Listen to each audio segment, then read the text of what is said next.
Hey family, love you. We're in Exodus chapter 7. The Lord told Moses, see, I have made you like God to Pharaoh, and your brother Aaron will be your prophet. So he's going to go back to Pharaoh again. Tell Aaron, God's going to tell Moses, Moses is going to tell Aaron, Aaron's going to tell Pharaoh. And this is what they did. Moses and Aaron did just as the Lord commanded. And they went to Pharaoh, but God had told them earlier. He said, this is what's going to happen. You are to say everything I command you, and your brother Aaron is to tell Pharaoh to let the Israelites go. But I will harden Pharaoh's heart, and then I will multiply.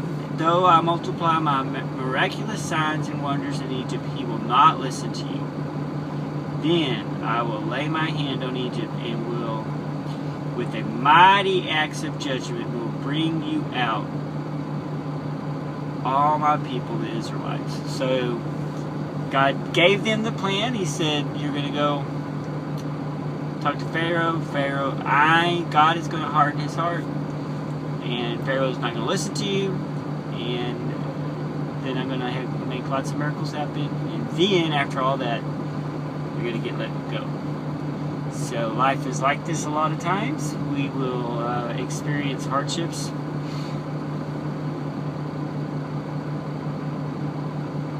And it seems like God's not answering our prayers. But He is he's kind of like a great movie director. He wants the plot to thicken and for us to get stressed out and worried. Not necessarily stressed out and worried, but he just wants the end to be awesome. So you know how in a lot of movies, bad things keep happening, and in the end it's so awesome because everything comes together and yay, the good guys win. God's like the inventor of that. Hollywood didn't invent that. God did that. He likes to use people that think that they are amazing and have pride, and he likes to use them to show God, his people, how awesome he is, and not the people that are proud. And so anyways, I'm going on a tangent. So hopefully it's helping you fall asleep. So first thing they did is they went to Pharaoh and said, let us go. And Pharaoh said no. And then they said, Aaron gave him a sign that this is really God talking. He held his staff up, put his staff on the ground, and turned into a snake. And Pharaoh called all his sorcerers and witches, and they did the same thing. But with one exception, Aaron's staff swallowed up all their staffs. So they couldn't make that happen. And yet Pharaoh's heart was hard. He would not listen to them. So then the Lord said to Moses, Pharaoh's heart is unyielding. He refuses to let the people go. Go to Pharaoh in the morning. When he goes out to the water, wait on him by the bank of the Nile to meet him, and take in your hand your staff that was changed into a snake. Then say to him, the Lord God wants you to let his people go, but until now you haven't listened. By this you will know that this is the Lord. With this staff in my hand, I'm going to strike the waters of the Nile, and it will be changed into blood. Alright, so far my entire life, I've always thought that it was just the Nile River, just all that got turned into blood. But listen on, it wasn't just the Nile. The Lord said to Moses, tell Aaron, take your staff. So this whole time in my brain also I've had Moses doing all this cool stuff. Basically Aaron was the one that did it all. So Aaron took the staff and he put it over, this way he did. God said, tell Aaron to take the staff, stretch it out over the waters of Egypt, over the streams, the canals, the ponds, the reservoirs, and they will all be turned to blood. Blood will be everywhere, even in the wooden buckets and in the stone jars. So, in today's terminology, that would be in the water towers, in the faucets, in the water bottles that are in the refrigerator. Everything was turned into blood. Alright? So Moses and Aaron did just as the Lord had commanded. And the fish in the Nile died. The river smelled so bad that the Egyptians could not drink the water. But once again, the Egyptians, the magicians and witches, were able to do the same thing, turn water into blood. And Pharaoh, instead of turning to the Lord, instead he turned and went to his palace. He did not take even this to heart. Stubborn. So he's a pretty stubborn king. He's not doing a very good job of taking care of his people. So, the next thing, 7 days passed. It's probably all the fish are dead on the bank and it smells really, really bad. And God said to Moses, go to Pharaoh and say to him, let my people go, worship. If you refuse to let them go, I will plague your whole country with frogs.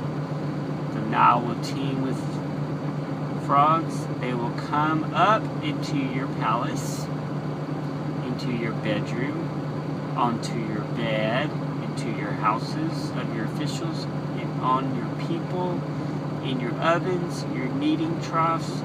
The frogs will go up on you and your people and all of your officials. Okay?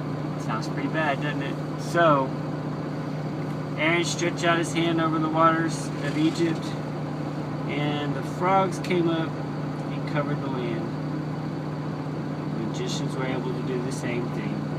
I don't know how they were doing it. God's power is, I know, is stronger than their power. It keeps saying that they did it by their secret arts. God was doing it by a miracle. They were doing it by their secret arts. So, I don't know how they were doing it. It's a trick. Pharaoh summoned Moses and Aaron and said, pray to the Lord, take the frogs away from my people. I'll let your people go sacrifice. So Moses and Aaron said, Moses said to Pharaoh, you set the time. When do you want them to go? And I will pray that you and your houses may be rid of the frogs. So this is what Pharaoh said. He's such a dum-dum. He said, tomorrow. Let them be gone tomorrow. If you were the one that was able to set the time when the frogs would leave, when would you say? I think I would say, now. Pretty sure I would say now, not tomorrow. So, Moses went and he prayed, and it said, the frogs will leave you and your houses, your officials, and your people, and will remain only in the Nile. So, the Lord did what Moses asked, and the frogs died in the houses, in the courtyards, in the fields. They were piled into gigantic heaps, and the land reeked, which means totally smelled of them. But when Pharaoh saw relief, he hardened his heart and would not listen to Moses. So, just for a minute, imagine what it would be like, truly imagine what it would be like if all the water, I know how much I love water, how much it quenches my thirst, was gone and was blood. I don't know if you ever get a cut and you lick it. Blood is not very thirst quenching. And just the agony of being really, really thirsty. They were so thirsty. And all the fish in the Nile died. So it was really, really smelly and disgusting. And then there were frogs everywhere. The way he explained it, it would be when you open the refrigerator, there was a frog. When you open the oven, there were frogs coming out. When you opened the cabinet to get food, frogs would come out. You opened your bag of cereal, frogs would come out. They were in the pots. When you tried to cook, there were frogs jumping in your food. There were all over the table while you were trying to eat. Frogs everywhere. They were in your car when you tried to sit down. They were in your classroom, in the living room, all over the couch. There's frogs everywhere. And then, in one instant, God caused them all to die. So now there's frogs everywhere, and they're dead, and they're rotting, and they smell. And you have to make these gigantic piles of them everywhere. Pretty cool story. Love you guys. Have a good night.